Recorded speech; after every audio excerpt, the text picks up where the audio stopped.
चर्चा हो रही है तब बताना चाहता हूं, वंदे मातरम की रचना में हमारे जीवन में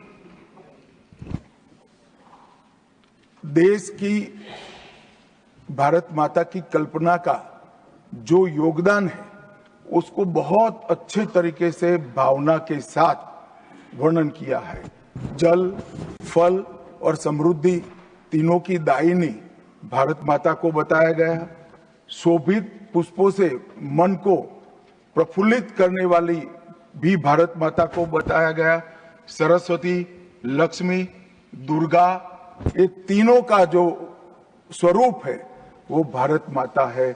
एक प्रकार से हमारा समृद्धि, हमारी सुरक्षा, हमारा ज्ञान, हमारा विज्ञान, ये सब भारत माँ की ही कृपा है और उसकी आराधना से ही प्राप्त हो सकता है। इतना बड़ा एक संकल्प बंकिम बाबू ने रखा। दुर्गा की वीरता, लक्ष्मी की संपन्नता और सरस्वती की मेघा, ये तीनों हमें भारत माँ की कृपा ही दे सकती है, यह मिट्टी ही दे सकती है।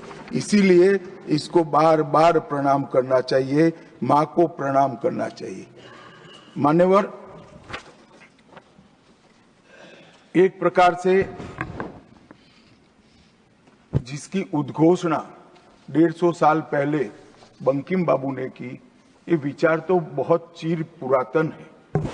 रामायण के अंदर प्रभु श्री राम ने भी जब उनको सलाह दी गई कि इतनी वैभवशाली लंका है, आप लंका जीत ही लिए हो, तब अयोध्या जाकर क्या करना है, यहीं रह जाते हैं।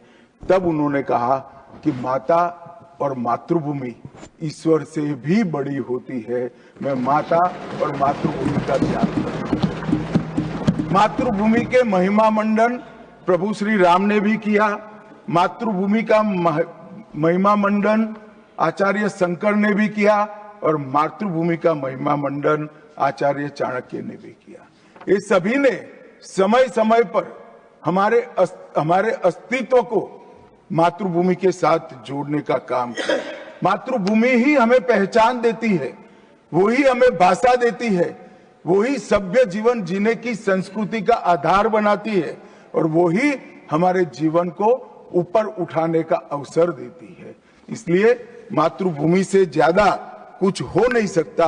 ये भाव जो चिर पुरातन भाव था, उसको बंकिम बाबू ने पुनर्जीवित किया और वो घनघोर रात्रि जैसे गुलामी के कालखंड के अंदर जैसे एक बिजली प्रकाश फैला देती है, उसी प्रकार से वंदे मातरम के गान ने घनघोर अंधेरे के अंदर, जन जन के अंदर गुलामी की मानसिकता छोड़कर आजादी की प्राप्ति, स्वराज की प्राप्ति का एक जोश जगाने का काम किया।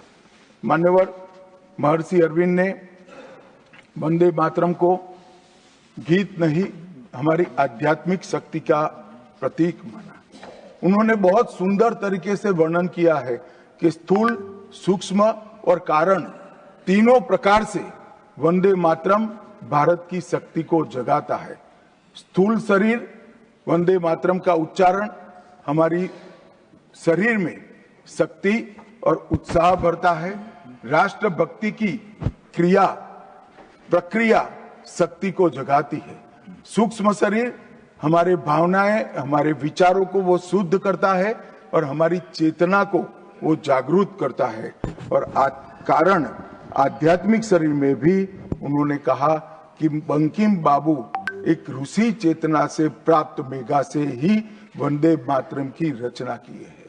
और बहुत अच्छे तरीके से उन्होंने कहा, यह गीत केवल देशभक्ति की, देश प्रेम की अभिव्यक्ति नहीं है, बल्कि भारत माता की दिव्य शक्ति का आह्वान है। भारत की मूल चेतना, सनातन शक्ति, उसको पुनर्जीवित करने का ये वंदे मातरम मंत्र है। और इसीलिए आजादी के वक्त सभी हमारे नेताओं ने वंदे मातरम को आजादी के आंदोलन का आधार बनाने का काम किया। कई सारे हमारे आजादी के संग्राम के सेनानी जिनको अंग्रेजों ने फांसी पर चढ़ाया, इस सब में एक चीज सामान्य निकल कर आती है तो फांसी के तख्ते पर चढ़ते चढ़ते जो शहीद अंतिम शब्द बोले वो सभी के मुंह से वंदे मातरम ही निकला।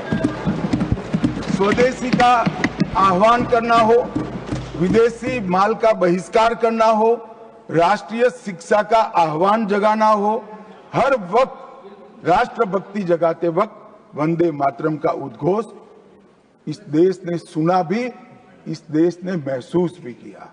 पंजाब के गदर आंदोलन में वंदे मातरम के शीर्षक से कई पर्चे बांटे गए। महाराष्ट्र में वंदे मातरम के विशेष अंक गणपति और शिवाजी के उत्सव में बांटे जाते थे। तमिलनाडु में सुब्रमण्यम भारती जी ने तमिल अनुवाद कर हिंद महासागर को भी क्रांति की चेतना से आंदोलित कर दिया था। मान्यवर, 1907 में कलकत्ता में वंदे मातरम नाम का एक अंग्रेजी अखबार शुरू हुआ, जिसके संपादक महर्षि अरविंद थे। ब्रिटिश सरकार ने उसको सबसे खतरनाक राष्ट्रवादी पत्र माना। वो राष्ट्रवादी भी कहते थे और खतरनाक भी कहते थे। और श्री अरविंद पर राजद्रोह का मुकदमा भी चला और उनको सजा भी गई। अंततोगत्वा उसको प्रतिबंधित कर दिया। मान्यवर, कांग्रेस के अधिवेशनों ने भी वंदे मातरम के महिमा मंडन को, वंदे मातरम के गान को गाया। 1896 में गुरुवर टैगोर ने कांग्रेस अधिवेशन में इसको पहली बार सार्वजनिक रूप से गाया। 1905 में कांग्रेस के वाराणसी अधिवेशन में महान कवियत्री गायिका सरला देवी चौधरानी ने पूर्ण वंदे मातरम का गायन किया।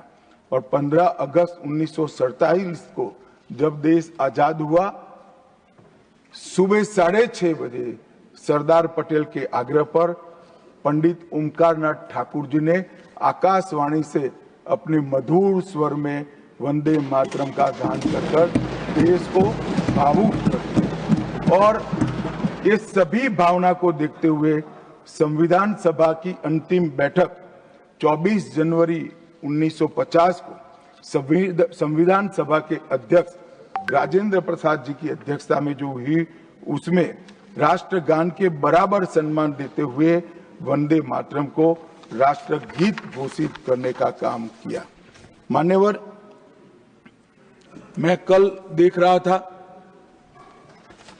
कांग्रेस के कई सदस्य आज वंदे मातरम की चर्चा क्यों जरूरी है और इसको एक राजनीतिक हथकंडा या तो मुद्दों पर से ध्यान भटकाने का एक हथियार मानते थे। मान्यवर, मुद्दों पर चर्चा करने से कोई नहीं डरता है। संसद का बहिष्कार हम नहीं करते हैं। संसद का बहिष्कार अगर करना है, संसद का बहिष्कार न करे, संसद चलने दे, तो सब मुद्दों पर चर्चा होगी। हमें कुछ डरने जैसा नहीं है, छिपाने जैसा नहीं है। कोई भी मुद्दा हो, हम चर्चा करने के लिए तैयार है। परंतु वंदे मातरम के गान की चर्चा को, वंदे मातरम के गान पर की चर्चा को टालने की ये मानसिकता ये नई नहीं। मान्यवर, ये तो वंदे मातरम का 150वां साल है। हर महान रचना का, हर महान घटना का महत्वपूर्ण साल कई मायनों में हमारे देश में मनाता जाता है। तो ये तो 150वां साल है। अब हम थोड़ा पीछे मुड़कर देखते हैं। मान्यवर, जब वंदे मातरम के 50 साल हुए तब क्या हुआ? वंदे मातरम के 50 साल हुए, देश आजाद नहीं हुआ था। और वंदे मातरम की स्वर्ण जयंती हुई 1937 में। तब जवाहरलाल नेहरू जी ने वंदे मातरम के 2 टुकड़े कर उसको 2 अंतरों तक सीमित करने का काम। कांग्रेस पार्टी की 50वें साल में जो एक प्रकार से वंदे मातरम का महिमा मंडन करने की पद्धति थी,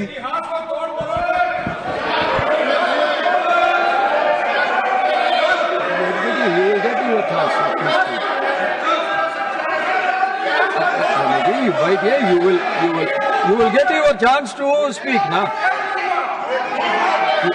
Unless he yields. why no, unless he yields, how I can, unless he yields, how I can. मान्यवर 1 मिनट में उनको बहुत समय दिया गया, अपने समय पर बोले ना, मुझे कोई आपत्ति नहीं। आपका समय, खड़गे साहब आपका समय आएगा। Garge ji, सभापति you are महोदय, going to get your time, please wait. Garge ji, you are going to get your time, please wait, let him speak.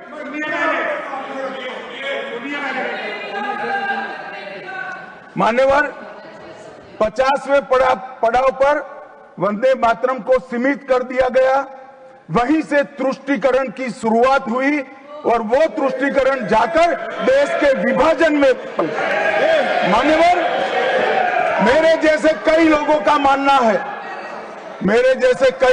मानना है, कांग्रेस पार्टी को पसंद आए ना आए, अगर वंदे मातरम के तुष्टीकरण की नीति के तहत 2 टुकड़े न करते तो देश का बंटवारा नहीं होता और देश पूरा होता। मान्यवर 50 साल के बाद